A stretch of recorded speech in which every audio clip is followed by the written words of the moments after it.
Hi, everyone. We are starting chapter 12, which is our final chapter, and it's about statistics, which is a personal favorite of mine. Um, I love statistics. It is one of those math classes where it applies to everything in real life, regardless of the field that you're going into when you graduate. More than likely, you will need to take a statistics class, and you will need some knowledge of statistics. At one time, it wasn't very popular, but actually, it dates back to the 1600s. It was being used in England. People were looking at mortality rates and they were looking at birth rates, and they were determining things. And during that time, it was the Black Plague in England. So they were using those statistics to make predictions and to study what was going on. So a lot of interesting things, um, and it's an interesting topic. One of the things we like to do in statistics is learn about populations, but it's very difficult to do that because populations are so big. So what we try to do is take samples. As you're going to learn in this section, 12.1, there's good ways to take samples, and then there's bad ways to take samples. We're going to talk about both. When you take a sample, you're going to collect data, and data can be any collection of numbers, characters, images, anything. If you've ever gone online and filled out a survey, or even ordered anything, companies are collecting data always.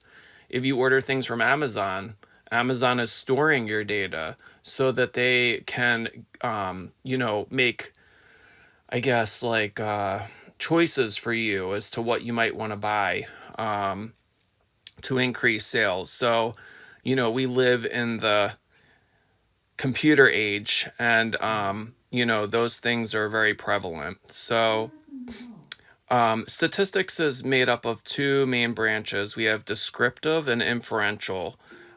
Descriptive is when you collect data and you organize it in some way and then you analyze.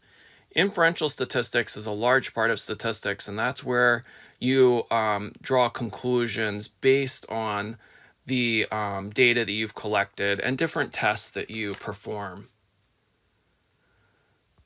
So we just finished studying probability, and you might wonder, okay, how are probability and statistics related? Well, probability is interested in computing the likelihood that something will happen when you know all the possible outcomes.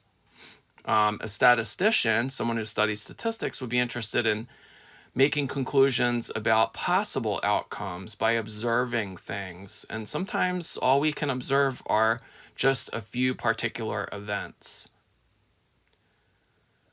So again, statisticians are interested in making conclusions based on a population. However, the population is not always easily sampled. So we take samples, which are subsets of the population. So, for instance, if I was working as a researcher for Walt Disney World, and I wanted to know how the guests felt about staying at our hotels, it would be very costly, and it would also take a lot of time to survey every single person that has stayed at a Disney World hotel. So, what I would do is I would take samples. And as I said earlier, there's good samples and there's also bad samples. So you want to beware of the bad ones. Bad ones are when you have bias involved in the sample. So bias is like prejudice in favor of or against someone or something. When you take a sample, it should never be biased. So we try to be as unbiased as we can. Sometimes you can't remove all bias, but we try to do our best. And there's statistical practices in place that we use to eliminate bias. One of the sampling techniques that we use in statistics is random sampling. It's very popular because every item in the population has an equal chance of being chosen. So, if I wanted to take a random sample of students at Valencia College at the downtown campus, I could number each student in the database and then use a random number generator to generate, let's say, 100 random numbers. Those 100 random numbers that are assigned to specific students would get the survey. So instead of me surveying thousands of students and then collecting all the data, I would have a smaller sample that I could gather information and learn about the population in an easier way. So let's say you are working for the Walt Disney World Company and they would like to survey their guests staying at their hotels to determine their overall guest satisfaction. How could Walt Disney World obtain a random sample of their customers? So one way they could do that is, they have all of their customers in a database somewhere. It would be easy to number them because you can use spreadsheets like Excel. There are statistical programs you could use. R is a very popular statistical program, and SAS is another one, SAS. And then there's other programs for sure. But you could use a random number generator to randomly select guests and then survey those guests. So I've said random number generator a couple times.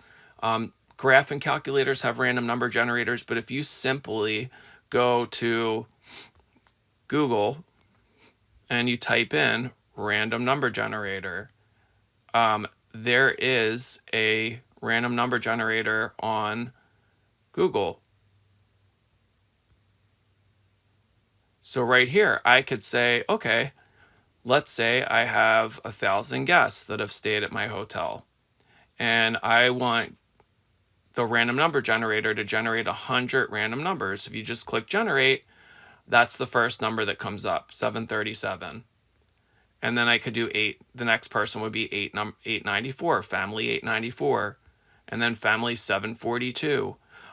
There are ways you can have it so you can't repeat because you don't want to survey a family more than once. So those are all available. They're free for you to use. So I would say for this first problem, I would just say that we would want to number each guest.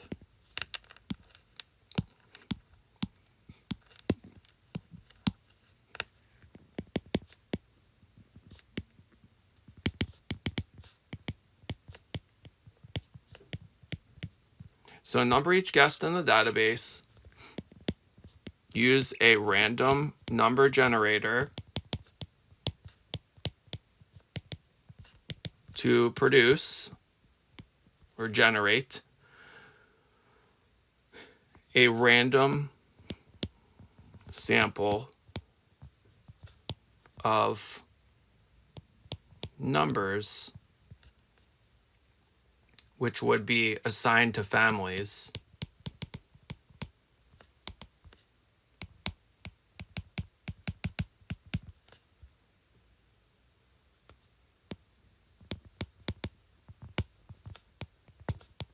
who stayed at the Walt Disney World hotels, and send a survey. Now, sometimes you'll have bias involved in surveys because you may have people that feel very passionate about their stay. Maybe they had a bad experience, or maybe they had a good one. And then there's people that had a mediocre time. And, some people choose not to answer surveys. And then bias comes in. So we try to take a large enough sample where there's just a small amount of bias. We really try to eliminate the bias if we can. And randomness does the best, is one of the better ways of reducing bias. Another sampling technique is what's called systematic sampling. So systematic sampling is generally just a way to sample using a system, so a pattern. You might use a random number generator to go, okay, I'm going to have the calculator randomly pick a number from 1 to 10. Okay, so it told me at number 6. So that means I'm going to start with the 6th guest, and then I may say, okay, I'm going to generate another number, 7. And then I'm going to survey every 7th person. So this way you're making it random. You're not choosing the number on your own because that is biased to do that. You might have an inclination towards a favorite number. So you're making it random in the starting point, which would be the sixth person. And then the number 7 represents after the sixth person, I'm going to survey every seventh person. So what I would do here is say, have random number generator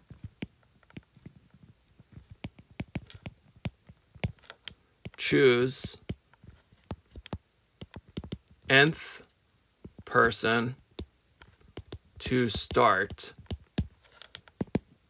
then use random number generator to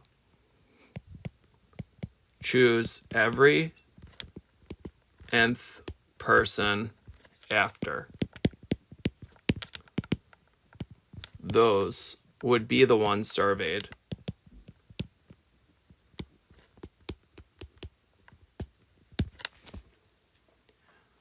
So again, you could have the calculator or the random number generator generate a random number. That would be your starting family. And then you would, just using Excel, randomly choose every nth person after that, or nth family in this case. Two other sampling techniques are cluster and stratified. They are very similar, but they're not. People confuse them all the time. Both of them involve randomness. They're great ways to sample. But, there's advantages and disadvantages to all these sampling techniques. So cluster sampling, the word cluster means groups. You're going to select a group, and then you're going to survey each member within that group. So we want to randomly select a group. So if you come down here, I provided a diagram to kind of help you out. So think of these as like the hotels. So here's hotel number 1, 2, 3, and then hotel 4, 5, and 6. So what you would do is you would randomly have the generator pick a number or two, and let's say it gives you the number 1 and the number 5. So that means you're going to survey hotel 1 and hotel 5, and you're going to survey every single person in there. If you're thinking of Disney World, right, you could think of clusters as groups. The group could be all of the Magic Kingdom hotels, which would be the Contemporary, the Polynesian, and the Grand Floridian. You could randomly pick one of those hotels and then survey every single guest inside. Okay, so for a cluster,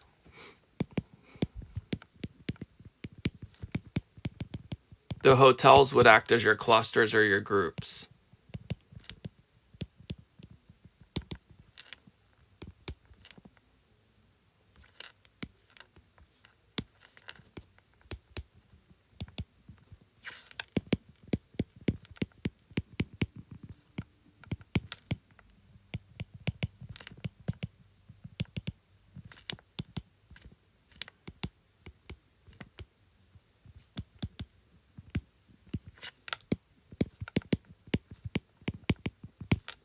Okay, all guests, that is known as a census.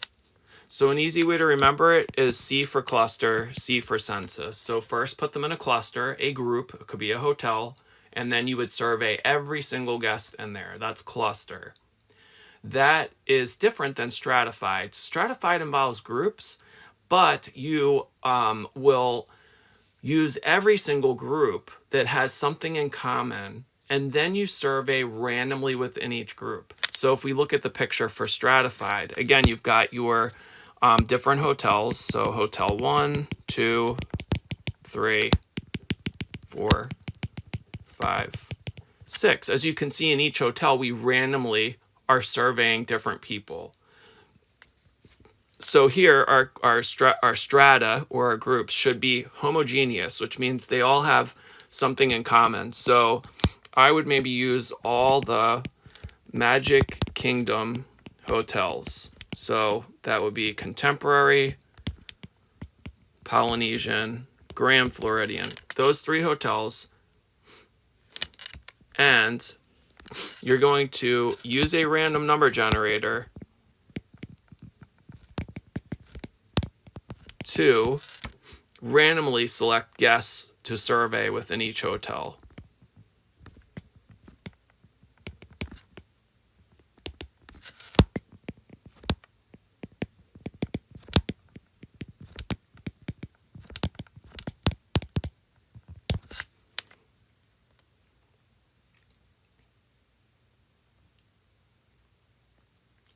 There's another method, which is called convenient sampling.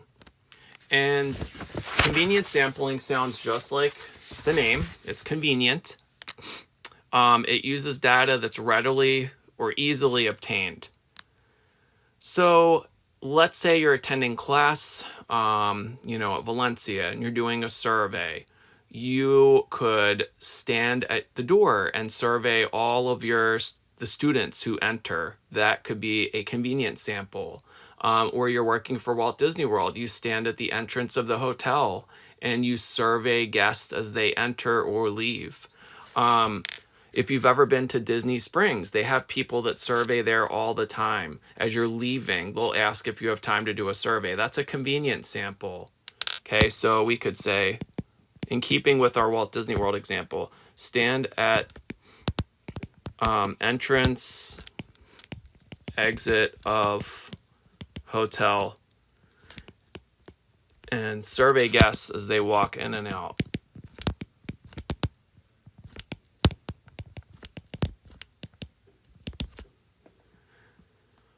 What do you think? Convenient sampling, is it an unbiased sampling technique? Do you think it's a good way for statisticians to obtain a sample? Take a minute and just pause and think about it.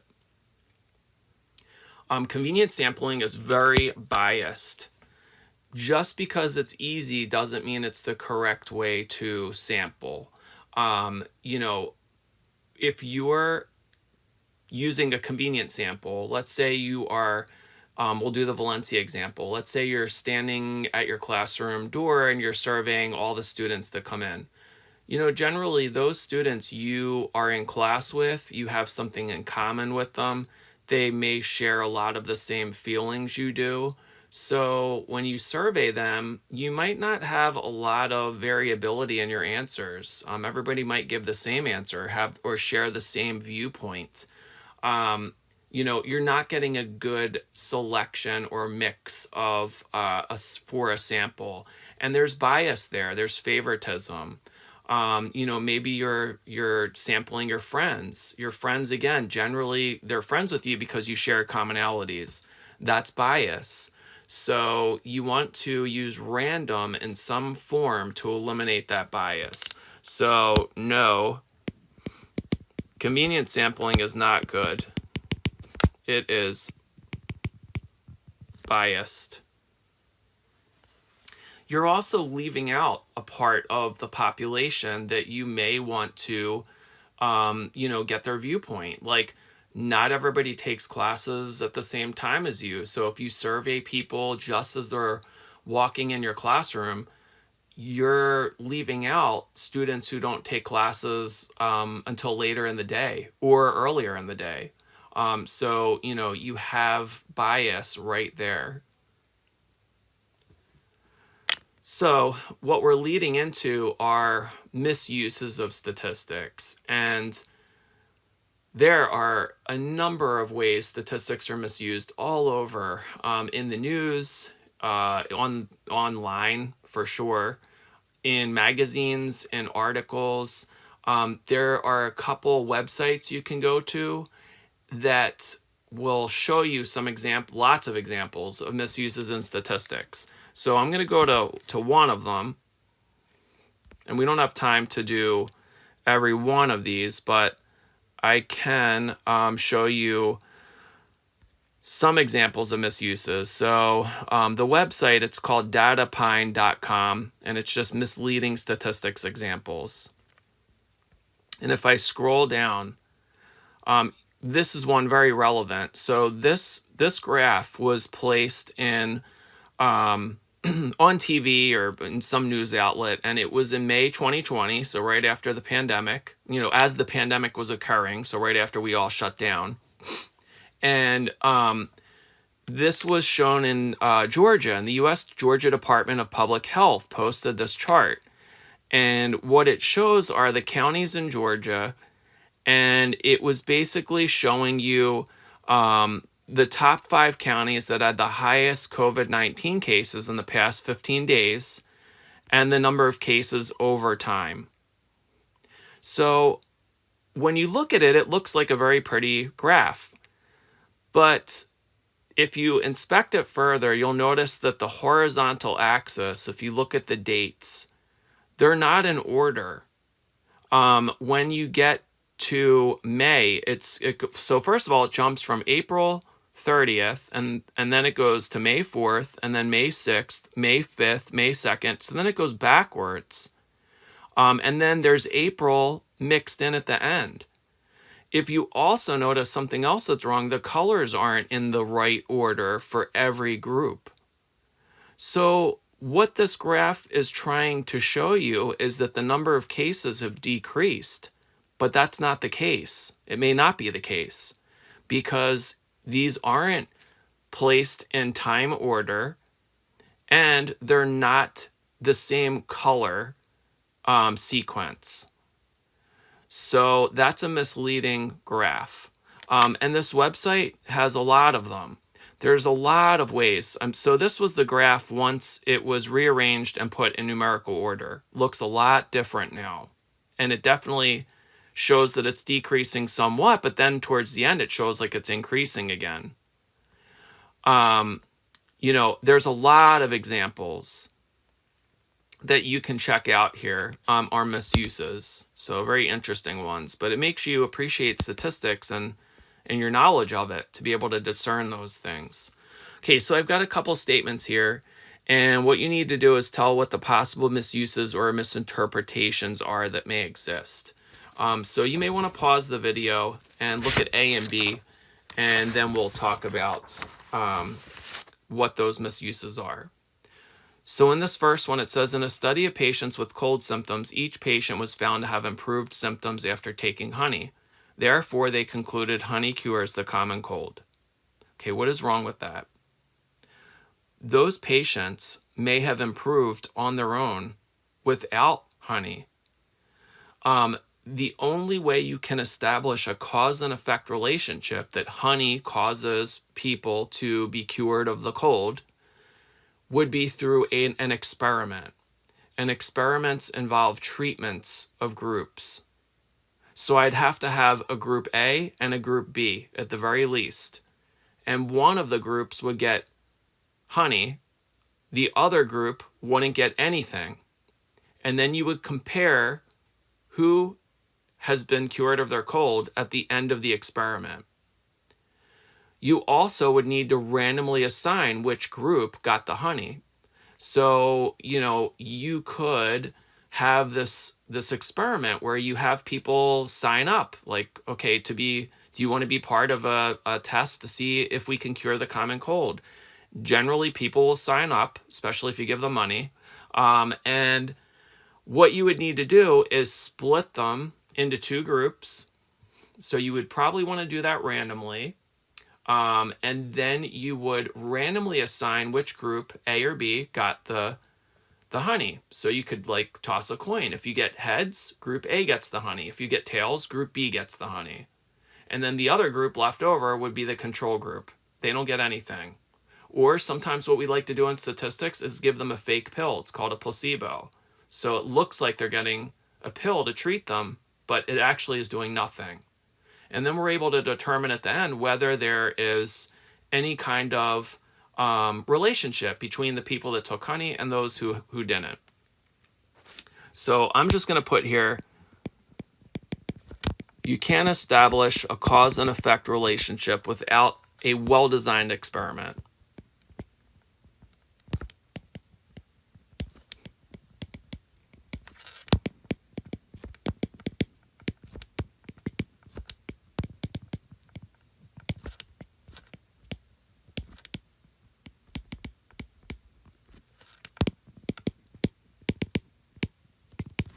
And I'm also going to add here that those patients may have improved on their own anyway.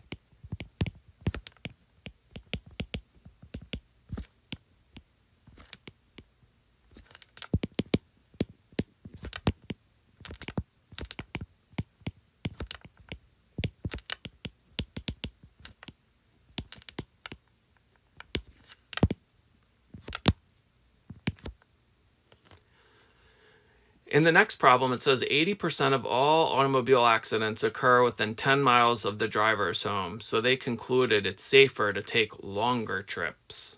What is wrong with that? So people in that study maybe only stayed close to their home when they traveled. So, of course, 80% of the accidents would occur within 10 miles. To me, it doesn't sound like they tracked further than that. So we can't say it's safer to take longer trips.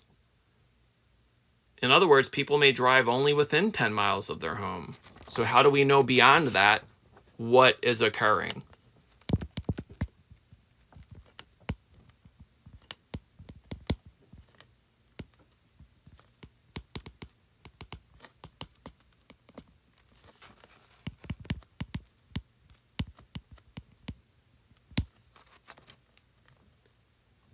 Okay, and the last one we're going to work on together. There's a circle graph, and it shows the percentage of commuters who are frustrated by particular driving situations. So the question is asking, is the graph misleading? So if you look at it, you might go, oh, that's a really pretty graph, right? Yep, circle graph. There's a problem, though. So if you look at the percentages in a circle graph, what should they always add up to? It should add up to 100%, right? Each of those pieces is a part of the whole thing. The whole thing's 100%. The problem is if you add the percentages,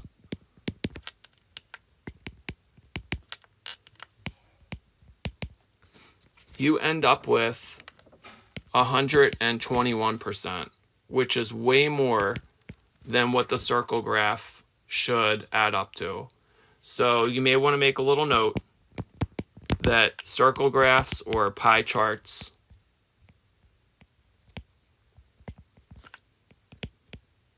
should add up to 100%, and this does not. And that's actually more common than you think. Okay, that is the end of the video for 12.1. If you have any questions, please let me know, but once you feel ready, you can begin your homework. Have a great rest of your day.